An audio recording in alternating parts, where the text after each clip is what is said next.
Tous iront-ils au paradis? Imaginez-vous un nom comme le mien, Fernand Saint-Louis. Souvent, on a eu l'idée que ceux qui vont aller au ciel, ce sont des saints. Ça me donne une responsabilité peut-être encore plus grande que bien des gens. Je me pose la question, est-ce que je vais aller au paradis? Je veux aller au paradis. Tout le monde veut aller au paradis. C'est une croyance populaire, par contre, qui veut que finalement tout le monde aboutisse au paradis. Peu importe ce qu'on a cru ou fait, ce fut le thème d'une chanson des années 60, une chanson très populaire du chanteur français Michel Polnareff. Mais que dit la Bible? Que dit l'Écriture? La Bible dit-elle que tout le monde va aller au paradis? Voici ce que la Bible dit. Elle dit « Entrez par la porte étroite, car large est la porte. Spacieux est le chemin qui mène à la perdition. Il y en a beaucoup qui entrent par là. Mais étroite est la porte, resserrez le chemin qui mène à la vie, et il y en a peu qui les trouvent. » Alors, c'est une bonne question. Est-ce que tout le monde va aller au paradis? Par exemple, qu'arrivera-t-il à tous ceux qui n'ont jamais entendu parler de la Bible et encore moins du Seigneur Jésus-Christ? Ceux, par exemple, qui sont dans pleine jungle et qui ont vécu plusieurs générations, ils n'ont jamais entendu, ils ne savent pas lire. Mais nous avons un verset dans la Bible qui nous renseigne, qui nous éclaire sur ce sujet. Lorsque le Seigneur Jésus apparaîtra du ciel avec les anges de sa puissance, au milieu d'une flamme de feu, pour punir ceux qui ne connaissent pas Dieu et ceux qui n'obéissent pas à l'Évangile de notre Seigneur Jésus. Ils auront pour châtiment une ruine éternelle, loin de la face du Seigneur et de la gloire de sa force. Lorsqu'il viendra, en ce jour-là, pour être glorifié dans ses saints et admiré dans tous ceux qui auront cru dans notre témoignage auprès de vous qui a été cru. J'aimerais ici relever dans ce verset ces paroles, ceux qui ne connaissent pas Dieu. C'est là la question, ceux qui n'en ont jamais entendu parler. C'est vrai que peut-être nous n'avons pas d'excuses, mais on pense souvent à ceux qui n'en ont pas entendu parler. Seront-ils condamnés à l'enfer? Cela nous semble injuste. Certaines choses, par exemple, ne sont connues que de Dieu seulement. Nous avons ce texte qui dit « Les choses cachées sont à l'Éternel, notre Dieu. Les choses révélées sont à nous et à nos enfants à perpétuité, afin que nous mettions en pratique toutes les paroles de cette loi. » En réalité, Dieu s'est réservé de ne pas tout nous révéler sur ses plans. Dieu est parfaitement juste et nous pouvons lui faire confiance. Imaginez-vous, nous les hommes, les femmes, les humains, nous avons un sens de la justice. Mais Dieu, lui, est parfaitement juste. Ce qu'il a décidé de faire avec ceux qui n'ont jamais entendu parler de son Fils sera tout à fait juste. Vous pouvez le croire. Les païens, ceux qu'on appelle les païens, ne pourront pas être condamnés d'avoir rejeté le Seigneur Jésus-Christ s'ils n'en ont jamais entendu parler. Par ailleurs, ils seront condamnés d'avoir violé leur propre loi morale. Partout dans le monde entier, tous ont péché, nous dit la Bible.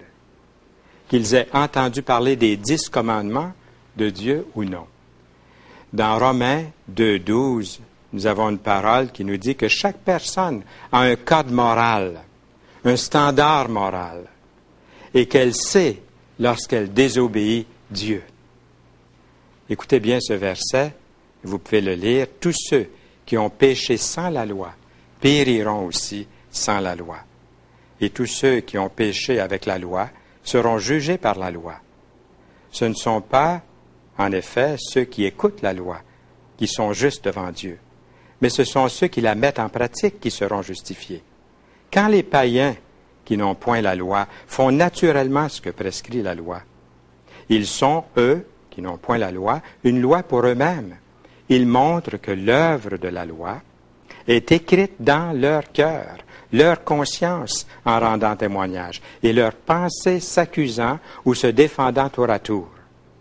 C'est ce qui paraîtra au jour où, selon mon évangile, dit l'apôtre, Dieu jugera par Jésus-Christ les actions secrètes des hommes. De plus, les Écritures nous indiquent qu'il y a suffisamment d'informations nous provenant de la création, de la nature qui nous entoure, de l'univers, pour nous démontrer que Dieu existe. En effet, les perfections invisibles de Dieu, sa puissance éternelle, sa divinité se voient comme à l'œil depuis la création du monde quand on les considère dans ses ouvrages. Ils sont donc inexcusables, nous dit la Bible. D'autres passages indiquent la même chose. Nous avons cette parole de Jésus, « Demandez et l'on vous donnera. Cherchez et vous trouverez. Frappez et l'on vous ouvrira. Car quiconque demande reçoit. Celui qui cherche trouve et l'on ouvre à celui qui frappe. Lequel d'entre vous donnera une pierre à son fils s'il lui demande du pain? Ou s'il demande un poisson, lui donnera-t-il un serpent?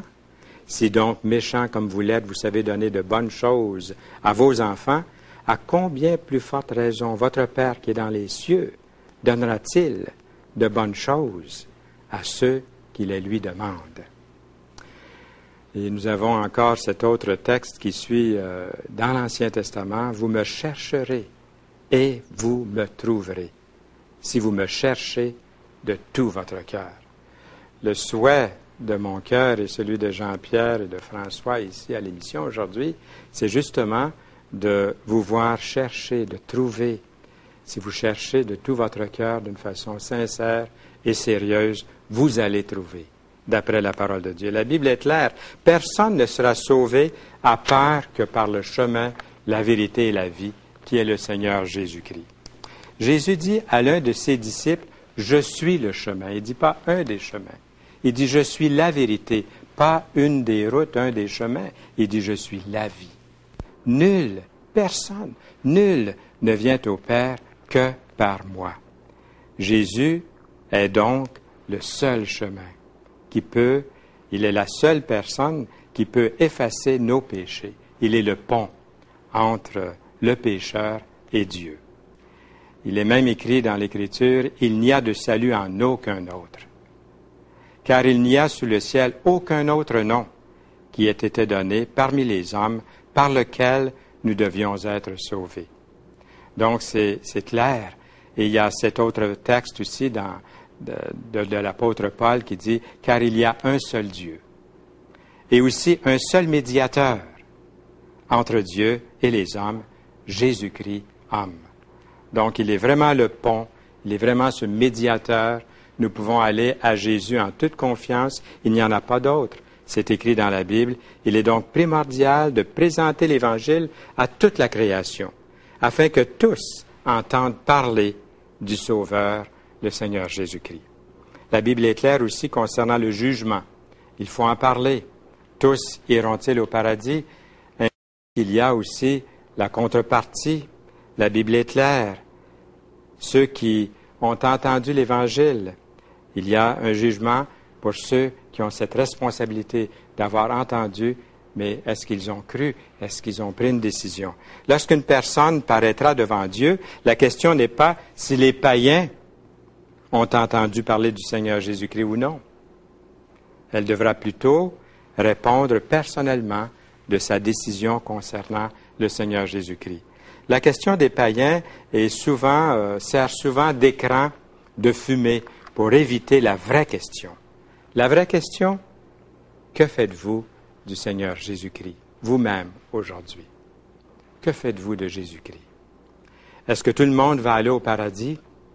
La vraie question est, croyez-vous que le Seigneur Jésus est le seul chemin vers Dieu?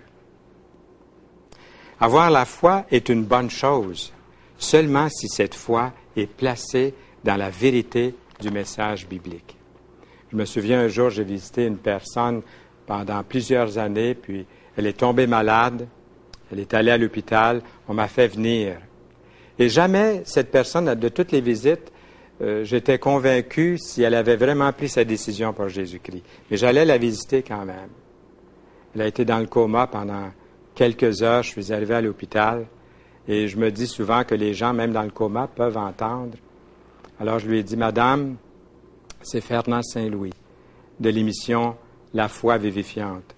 Comme on a dit tantôt, j'ai une émission qui s'appelle La foi vivifiante depuis plusieurs années. Et puis, j'ai vu une larme qui a coulé. J'étais surpris, j'étais étonné. Et puis, j'ai dit, le Seigneur vous aime, nous vous aimons aussi. Que faites-vous de Jésus-Christ? Qui est-il dans votre vie? Reconnaissez-vous Jésus-Christ comme votre sauveur? Et puis là, elle a bougé ses lèvres.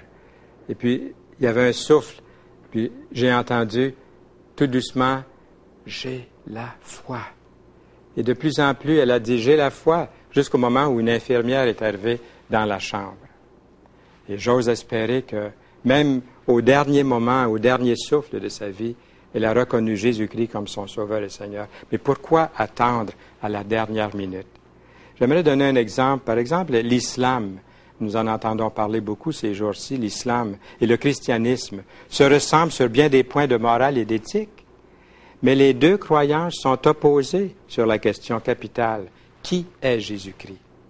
L'islam nie que Jésus-Christ est le Fils de Dieu. Si Jésus-Christ n'est pas Fils de Dieu, le christianisme est sans valeur. Jésus-Christ lui-même s'est proclamé Fils de Dieu. Dieu lui-même est venu dans le monde, dans la personne de son Fils, le Seigneur Jésus-Christ. C'est une vérité qui nous est transmise par les prophètes et par le Seigneur lui-même. Nous savons tous très bien que les lois physiques de l'univers ne sont pas déterminées par les lois humaines ou sociales. Nous savons tous que la loi de la gravité n'est pas décidée par les hommes. Ce n'est pas comme faire de la vitesse et décoper d'un billet d'infraction.